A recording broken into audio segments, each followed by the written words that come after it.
Cities. Good afternoon, Twin Cities. Up and Adam. I'm Jack, that's Ben. Normally we're on from 6 to 9 a.m. on Twin Cities News Talk AM1130, which is in the morning, which is why I just said morning. Joining us now, Republican gubernatorial candidate, Jeff Johnson. Hey, Jeff. Good afternoon. Yeah, good afternoon. Good afternoon. Thank you. How goes things? Have you gotten over your crushing defeat on the news quiz from earlier today? You know, I was just mentioning that I knew several of those answers, but you guys made me so nervous that Joan Rivers and Eastern Illinois escaped me. And if those two would have put me over the top. That is true. Now, Yes, luckily, they would have. luckily Another day. The skill set required to dominate the news quiz is a different skill set than is necessary to be governor. I hope So I don't think it says anything about your ability to lead the state. No, if anything, it says everything about how confusing it is to be around me. Well, and Jack's intimidating, so that's just the way it works. Clearly. So we have some news. A Survey USA KSTP poll said you are within striking distance of the governor. Yes, the KSTP poll had me within 9. The Rasmussen poll a few days before that had me within 8. There was actually an earlier KSTP poll that had us within 6. So Nice. it's pretty clearly single digits right now. And what the amazing part of that is, we didn't expect that, to be honest. The amazing part of that is I haven't spent a penny yet introducing myself to Minnesotans, but I have absorbed about $300,000 worth of really negative and, to be generous, misleading ads from Alliance for a Better Minnesota. I keep seeing these ads on TV that say you're the Tea Party Republican. Yeah, I've known you pretty well. You've actually given what for to some Tea Partiers. Well, yeah, That and, is true. Well, and you know, my response to that sometimes is yes, I believe that we should follow the Constitution, and I think government could be smaller. So from that standpoint, I am. And there are some other allegations in that commercial that are just plain false, but I won't go there. I think people have started to recognize that a lot of these attack ads aren't truthful anyway. But given all that, the fact that I'm within single digits, that the governor's under 50% in both of those polls, and that I'm leading with independents, we're actually thrilled with that right now, and You it's should a great be, place to absolutely. start out. Yeah, this is what I was impressed by. You're leading in the Survey USA poll, 40 to 37 with independents. And then because apparently this is now the battleground in the state of Minnesota, northeastern Minnesota, where Mills is taking on Nolan. In northeastern Minnesota, this poll has you up 44 to 42. Nice. So Republicans doing very, Nice. very well polling in northeastern Minnesota. Yeah, and we have such an opportunity up in northeastern Minnesota, up on the range. They are so desperate right now for good jobs up there. I mean, Governor Dayton's going to tout the unemployment rate as being below the national average here in Minnesota, which is true. That's not the case up there. They are dying for jobs. And the governor, frankly, is standing in the way of one of the biggest possible projects for jobs up there, the Polymet mine, and they're taking note of that. That's going to help us. It's going to help several of us as Republicans. Well, I think that's outstanding that people are understanding up in the 8th Congressional District what the problem is. And the problem is Mark Dayton. It'd be very easy for him politically to just change his mind and lead the way and let's create some jobs, but he's not doing that. Well, he's not. And what I've been fairly frank when I go up there and say, let's just be honest. If Mark Dayton is reelected governor, Polymet will never open. Because if he wanted this thing to open, we would know that now before the election. Yeah. And he's made it very clear that they want to drag the process out. I mean, this is a long regulatory process to open a mine, which I don't think is a bad thing. We should be concerned about water and the environment. of course. But the problem is we've gotten to the end of that process, and now they're trying to drag it out even further until after the election. And I think people up there are seeing through that. Good. Jump through these hoops so we can show you more. That's right. That's right. So, you know, my belief is God has given this state some amazing resources, and if we can use those resources in an environmentally responsible way to give people careers and jobs and help them provide for their families, we ought to do it. Now, the national example has been North Dakota.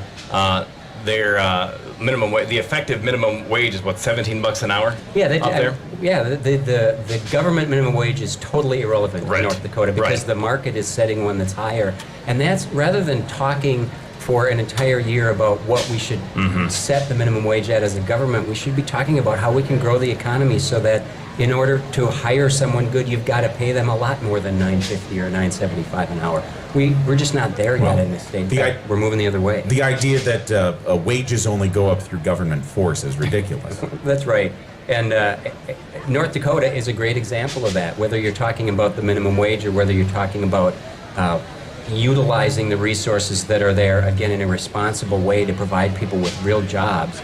We're losing a lot of young people from Minnesota to North Dakota. Yeah. When I was growing up, the big problem was that everyone from North Dakota, after they graduated, was moving here. And now it's the other way around, which I think is crazy because this is a better place to live. But we don't have the economy and we don't have a business climate that is encouraging people to be here and stay here. Well, and our show's economist, Dr. John Spry, who when he's not on our radio show is an actual economist, has said one of the reasons that Minnesota's unemployment and one of the reasons that Minnesota is doing so well compared to other states is because we're right next door to North Dakota. Yeah. That accounts for some of that. Because people will say when we talk about, well, look what North Dakota's doing, we should do what they're doing. And they'll point out that, well, North Dakota's an outlier because they've got natural resources. Well, we have natural resources. We could exploit them. Well, frankly, as well. I'm sick of too many of our listeners telling us, hey, I finally got a job in North Dakota. I'd love for them to say, hey, I got a job in northeastern Minnesota. Yeah, no, that's right, and we can do that. There's absolutely an opportunity to do that, and the next governor will decide whether we're going to create those jobs up in the Iron Range or whether we're not. Yeah, one thing I found very frustrating, we talked about earlier this week on the morning show, Catherine Richert at Minnesota Public Radio on her polygraph segment said that some of the claims made by your campaign regarding the KSTP Survey USA poll were inaccurate, were lies. The claim that the governor was under 50%, Which is true. That you're within single digits, true. But I And guess that the governor's vulnerable. I guess what they said that where you said you were misleading was the fact that you said that the governor was in trouble. Right, well, and he is. He And is. What's interesting is the day after I said that he's in trouble, Yeah. he sent out an email, his campaign sent out an email saying, quote, we're in trouble, this guy is within 8 points, send us your money. So there we go. You think the governor's in trouble. The governor thinks he's in trouble, but Catherine Richard, NPR, doesn't think that's the case. No, I feel really good. We've got a ways to go, and Of he course. has almost universal name recognition in 45 years in politics here, and I don't. So that means we got work to do. But I just feel very positive about where we're at right now. Absolutely. Now, regarding the governor being in trouble, you're doing well with independents. Ben knows the details on the poll. I don't. You're doing well with independents, doing well in traditional DFL territory of northeastern Minnesota, single digits away, and he's under 50%. If that isn't vulnerable, I don't know what is vulnerable. Yeah. That's what vulnerable looks like. Yes, it is, and we have 9.5 weeks. And the tradition Wow. in Minnesota and in most states is that an incumbent starts out with a big lead and it narrows. We saw it with Palenti 8 years ago. Yep. At this point, he was up by 14, That's and he right. won by less than 1. And we've seen it in past races as well. So I think people recognize that's going to happen. Now, typically, what's been said within political circles is that people don't start paying attention to politics until after the state fair. That's Tuesday. Right. What's the plan for Tuesday? Well, we will. I've been spending time here because this is the best place to be in the state because Absolutely. everybody from Everywhere. elsewhere is here. Yeah. But starting on Tuesday, I will be leaving here and traveling around the state as much as we can. Obviously, I spend a lot of time raising money. That is a top priority, and it's going to be because the governor has some deep pockets helping him out. Right. I don't have an ex-wife who's willing to give millions. My current wife is very helpful, but we'll give the max that we can afford. But it's not going to be $10 million. Right, and your wife probably doesn't want to divorce you right now. Yeah, So, I probably mean, not. there's two things right there you And, just can't compete with. Last election, I think he sold a Monet or something that Right, he had yep, for $1 million to help fund it, and she won't let me sell the picture of the old guy praying at the kitchen. So Is there a special we're land kinda- bank for that? Grace, that Grace. is the Minnesota State It picture. is. I voted on that, if I remember right. Well done. So how do you, let's pick education. The governor has said his second term, if he gets one, will be dedicated to education. Now my question to the governor would be, you had the DFL House, DFL Senate, and the governor's office. Why didn't you do it then? What else do you have to do? You had everything. What is your plan on education if you were to win? Well, and he did do a lot on education, it just wasn't positive. But, I mean, here's the problem with K-12 education. At one point in Minnesota, 20, 30 years ago, we were the model in the nation. Everybody looked to Minnesota for innovation and doing new things in education. We were the first state to have a universal open enrollment for public schools. We were the first state to pass a charter school bill. Both of those were bipartisan bills, Republicans and Democrats together. We're still above average, but we are no longer the model of a nation. I don't think anybody would argue that other states are looking to us to figure out where to go next. And part of the reason for that is because one of the two parties is tied at the hip with the leaders of the teachers union, not teachers, but the leaders of the teachers union who absolutely refuse to change the status quo where the schools are not doing well. And we got a lot of great schools in the state of Minnesota. Yes, we do. But we also have schools that are miserably failing their students. And they're being Looking at doing you, it, Minneapolis. Well, they've been doing it for decades. And this governor is absolutely unwilling to make any changes there. And I find that both immoral and unconscionable because we're giving up on 10 to 15% of our kids. Yeah. Well, and in Minneapolis, it's half the kids graduate, and if you are a non-white kid in Minneapolis, the numbers are way worse. I think the numbers for Native American students in Minneapolis is only 25% graduate from high school. Right. That is immoral. That's It wrong. absolutely is. And it's an economic issue, too, because when kids don't graduate, they don't tend to do very That's well right. Later on in life. And you can look at the stats for that. So it's... Well, you're either going to be paying for them through social programs or paying for them in prison. Right. Very few people can succeed in life without a high school education. And I would say that nobody from Minneapolis without a high school education has succeeded in life. Right. And if I'm wrong, prove it to me. I'd love to see it. And here is the key, because you can look, if we want to make the schools better, particularly the failing schools, there are two things that almost any study will show you makes all the difference with kids' performance. Okay. One is involved parents, and the other is great or excellent teachers. Okay. Period. There's not a lot that government can do about forcing parents to be involved. Right. We can encourage them to, but Well, Governor Dayton could force them to unionize. I suppose he could, but we can't fix Thank you. that problem.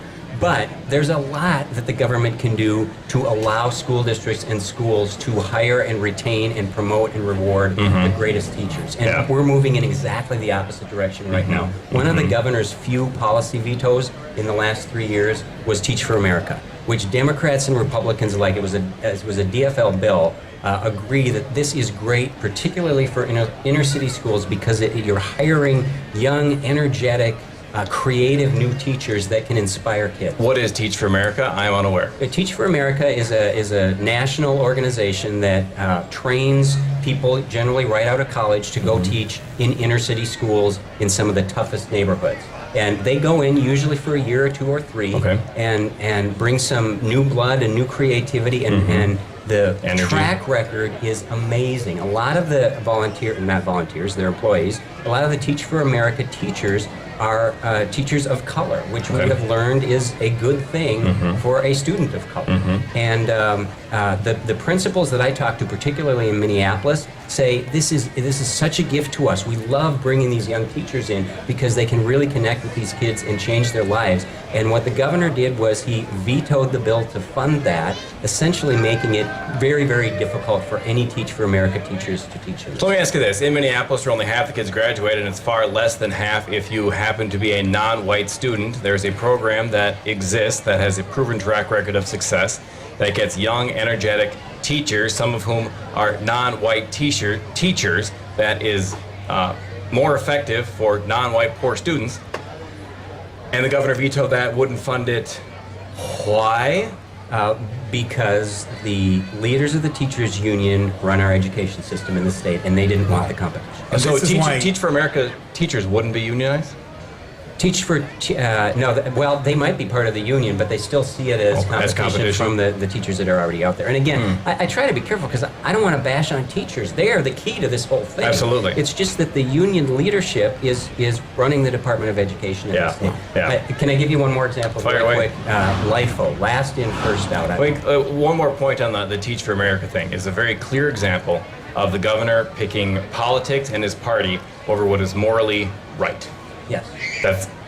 I can't make it any clearer than that. It's absolutely wrong. And heck, you can go back to Polymed. It's the same thing. Yeah. We know that opening this mine would be environmentally responsible and create jobs, but certain environmentalists that got him elected don't want him to, so he's refusing to do it. It's exactly the same very thing. clear. And this LIFO issue is the same as well. It was one of the other few vetoes he had on a policy issue, and what it said, this was authored by my DFL senator in the Senate, and what it said is school districts and schools would now have the flexibility to lay off teachers based upon their performance rather than just based upon how long they've been there. Okay, so it would make them just like every other non-union job out there? It would, and it would say that if you have a great young, or not necessarily young, just a newer teacher who's been there for 5 years and is having great results, you could keep that teacher over somebody who'd been there for 25 years but maybe isn't getting great results. That's the law right now. They changed that to say, let's give them more flexibility to truly hire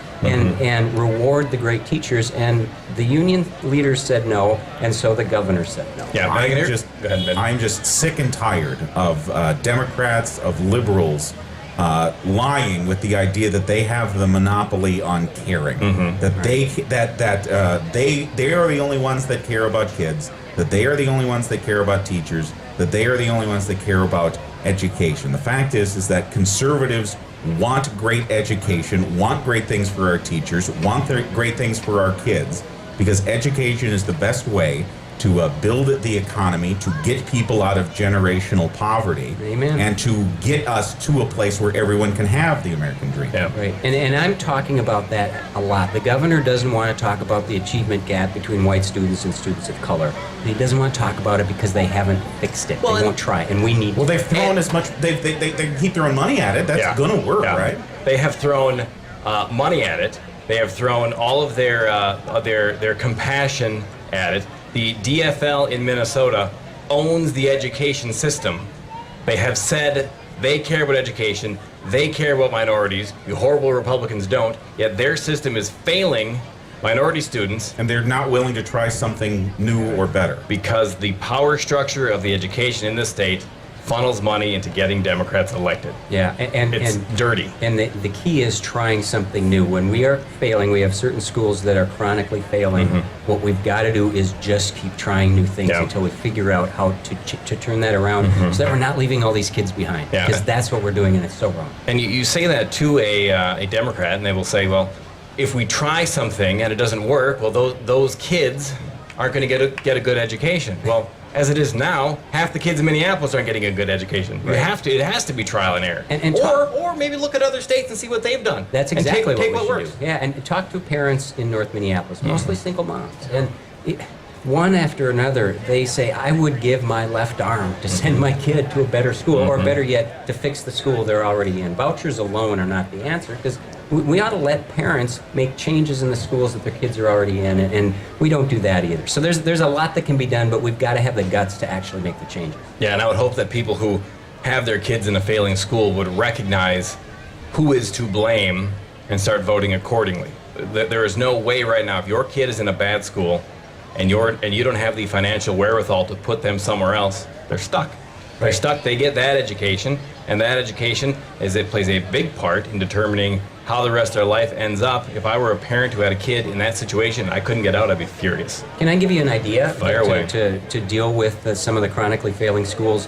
It's called the parent trigger. It started in New Jersey and California. It was actually pushed and proposed by very liberal Democrats in LA and Newark. And I don't care. It's a good idea, so it shouldn't matter where it came from. Of course. And what it says is that if your kid is in a chronically failing school that just fails year after year after year, then the parents of the kids in that school can petition to change something. And if a majority or maybe a supermajority of them say, we demand a change, then the law requires a change, whether it's we're replacing the principal or we're replacing the administration or we're going to turn this into a charter school. There's a menu of options, but the parents have some control. Right. When did it get to where the bureaucracy was more important than the parents and the kids? Right. That's amazing. And that's particularly true when we have schools that just can't seem to turn the corner and aren't providing the education we need for these kids. Those are the ones where someone's got to step in, and if the government can allow the parents to be the ones stepping in, I'm all for it. So that should be something we try here and see if it works. And if it does, great. If it doesn't, we try something else. And Governor Dayton saying that in his second term, if he gets one, he's going to be focusing on education.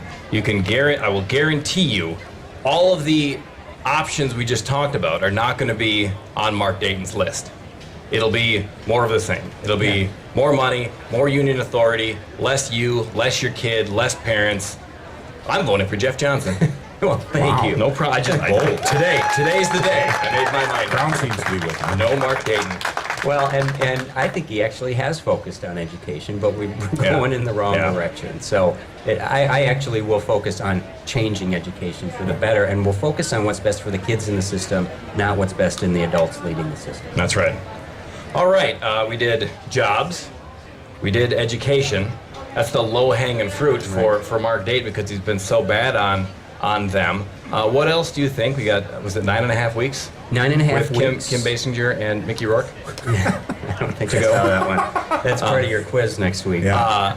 What else does your campaign focus on to really get people's attention to hammer home in the last few months? Well, we didn't talk about jobs yet. We talked about it before we got on. So let me talk about that for just a minute, because what we are hearing and what we're going to hear for the next 9.5 weeks is that the unemployment rate in Minnesota is lower than the national average, and everything is fantastic, and we just need more of the same. And the media is going right along with that. We've already seen the stories. Yep. And I'll be the first to say that, yes, our unemployment rate in Minnesota is lower than the national average, and that's a good thing. That's right. But let's scratch the surface rather than just repeat that talking point over and over again. The problem is that we have left too many people behind. And as I travel the state, I hear this over and over again. We have too many people who are no longer looking for a job. The labor force participation rate, people looking for jobs, is as low as it's been since the Carter years. People just quit looking. And in my opinion, that is the only number that should matter, or at least that should matter more than the unemployment statistic. It should. It says more. And another stat that's really important is that too many people are underemployed. According to the Dayton administration, 49% of the people working in Minnesota are underemployed, which means they're overqualified and probably underpaid for the job they're in. And we got too many college grads living in their parents' basement because they can't find something decent to... Young man standing behind the car out there, do you, not in the hat, sunglasses, do you live with your parents right now? Yes or no? Yes, he does. How did you know that? That's call screener. That's sizzle. But that's true. It doesn't have to be like that. We all know somebody who is, and they don't want to be living with their parents. And in many cases, their parents don't want them to be living with them. They want to go out and start their careers. And those opportunities are hard to find in Minnesota right now. And that is because we have become so unfriendly to entrepreneurs who want to start a business, or to our existing great business community in this state when they want to expand. They are expanding elsewhere. And so we've got to look past just that one single stat and say, not what's happening today, where are we going to be in 2 years or 5 years? And as a parent of a high school kid and a middle school kid, both of whom are going to be in college before I know it, we better change something or they're not going to want to stay here. I'm looking at a graph right now that shows that, yes, Minnesota's unemployment rate is below the national average. But it's usually always below the national average. Regardless of whether Mark Dayton's governor or not? Right. Yeah. All right, thank you very much, Jeff Johnson. Be sure to be voting for him. And if you'd like to learn more information, Jeff, what's your website? JohnsonforGovernor.org. All right, you, sounds Jeff. good. Have a great afternoon. Thank you, Coming guys. out today. And Sue Jeffers is going to be here at 3 o'clock, so don't go anywhere. People here at the fair, and those of you listening at home, keep your radio on. Yep, if you're coming to the fair, go to TwinCitiesNewsTalk.com to find our booth. Twin Cities News Talks